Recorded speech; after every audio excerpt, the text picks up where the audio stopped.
Hey, this is UFO Buster Radio, UFO Report number 8. And we don't have actual UFO news to go over because UFO Buster Radio was just recently trolled. Start the music.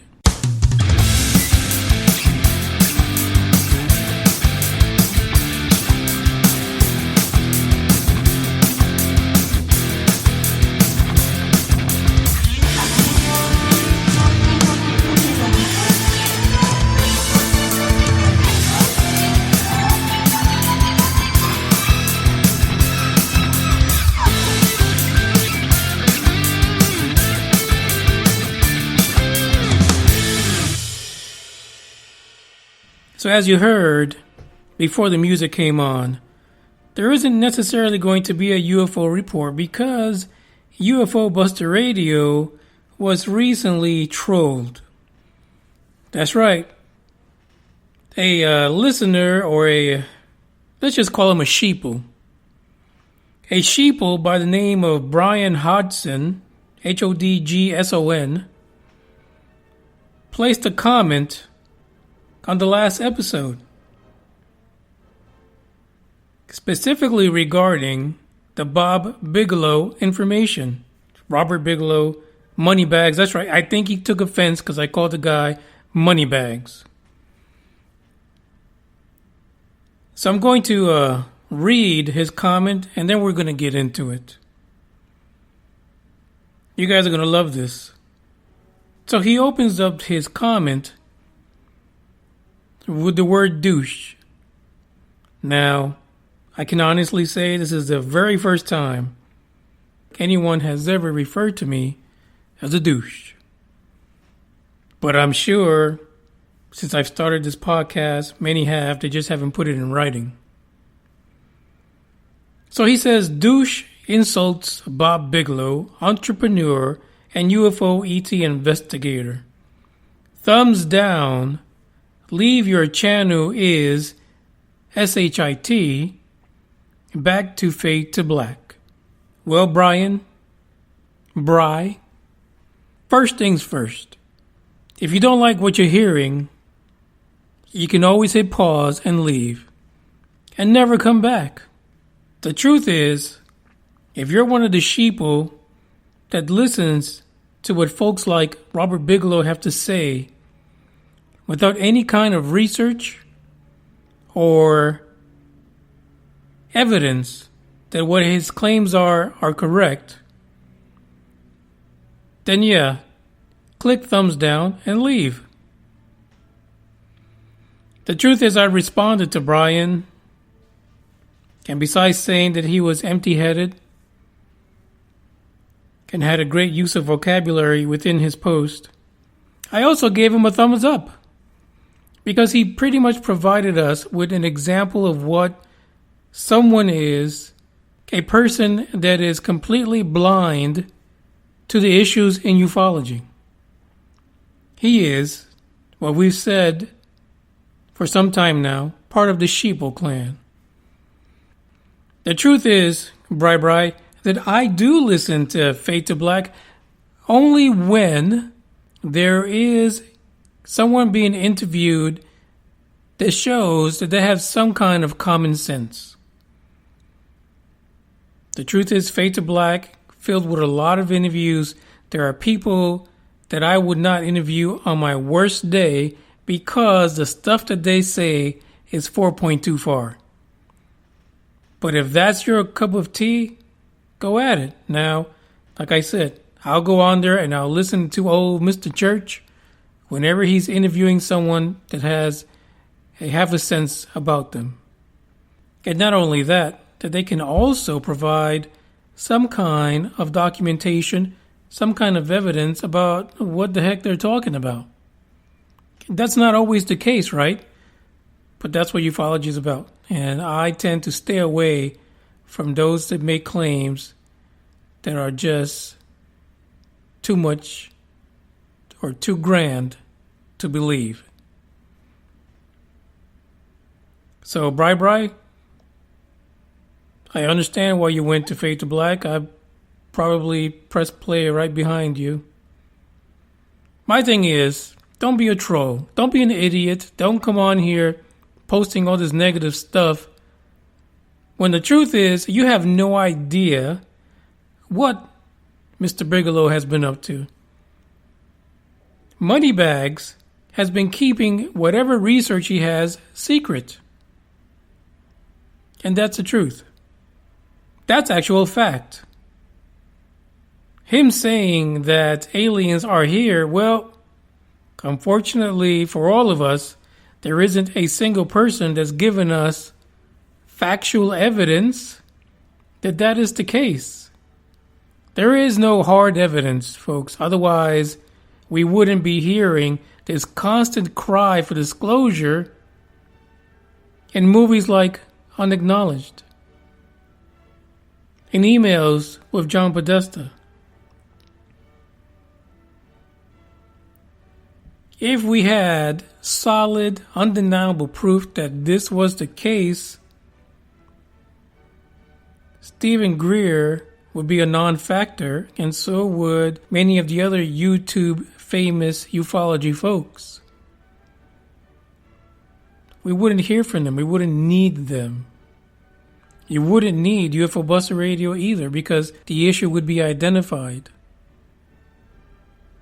So for you to be taken back because maybe I don't buy Bob Bigelow's Mr. Moneybags story hook, line, and sinker like you do, that makes you more of an idiot than Bob Bigelow.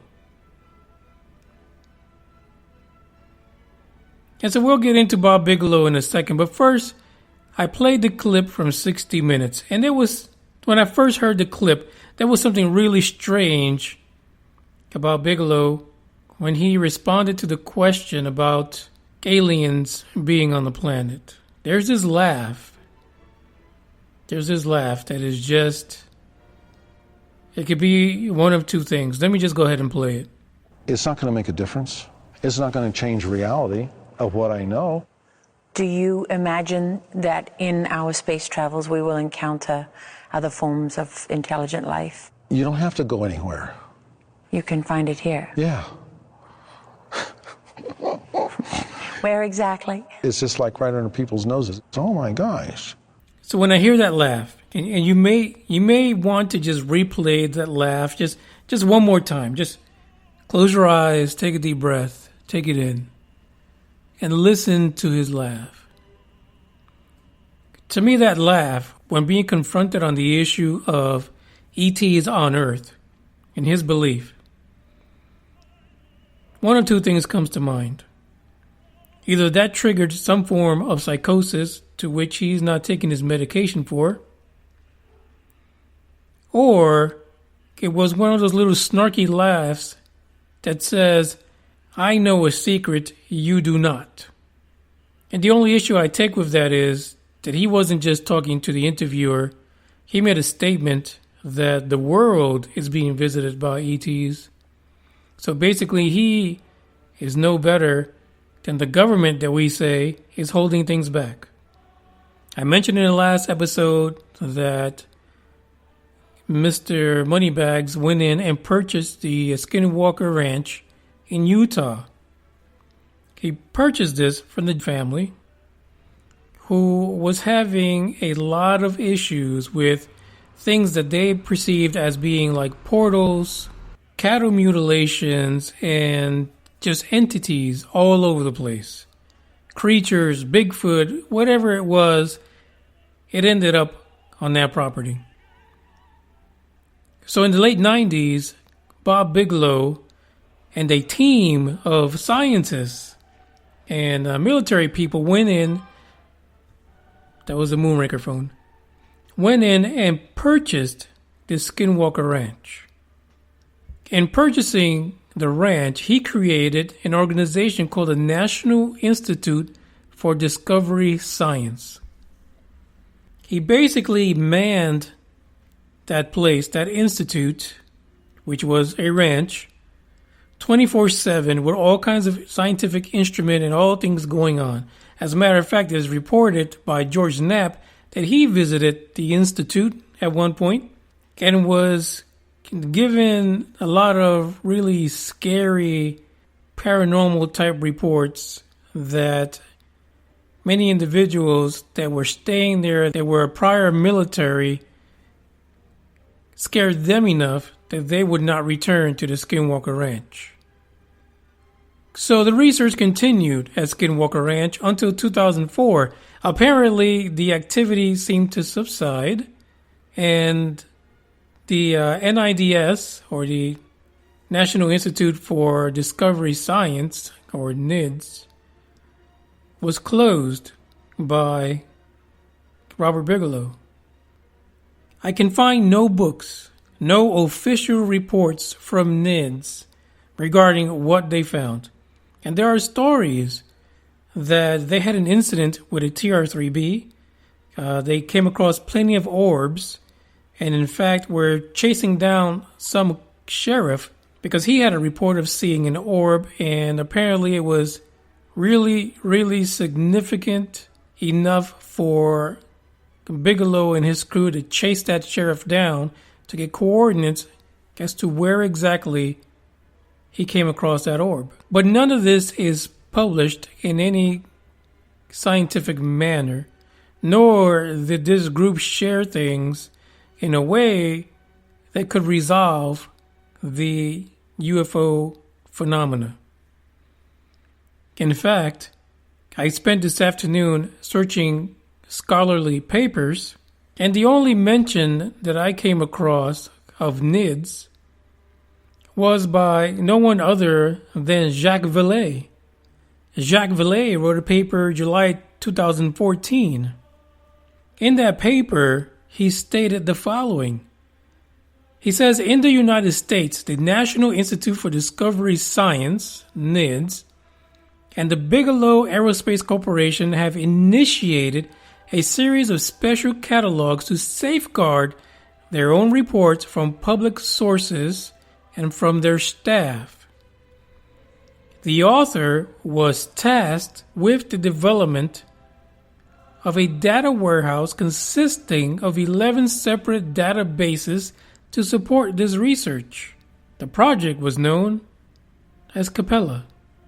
So again, we have someone who 10 years after NIDS had come to an end and their research at Skinwalker Ranch had ended, that basically is saying that even in 2014, Bigelow Aerospace, working with the so-called allegedly defunct and closed down NIDS, was working on a way to house information and keep it away not only from the public, but also from their own employees.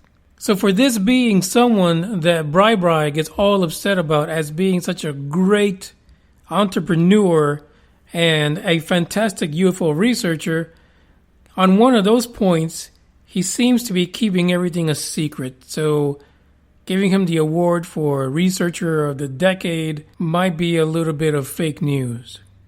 Now, is he a great entrepreneur? Of course he is. He's a billionaire, for the love of Pete. He's got crap sitting on the dang ISS in space. But for those of you who think that in the next 20 years you're going to be able to afford to go sit in his balloon, you're mad. It's going to take a whole lot longer for any of you guys, the blue-collar people, to be able to sit in one of Bigelow's balloons in outer space. Unless, of course, you want to give up all of your retirement and then some. You might be able to do it then, but I don't see it happening in the next 2 decades. Not at the price that it's going to cost to get up there. So that's it.